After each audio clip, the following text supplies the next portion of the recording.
కావాలనుకుని ఏ రోజు నిద్రపోలేదు.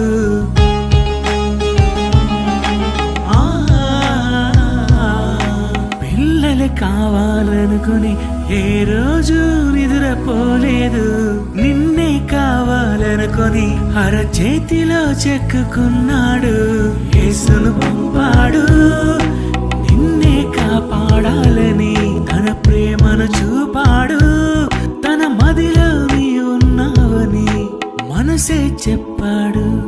పిల్లలంటే ఎంతో ఇష్టమని ఒంటరిగా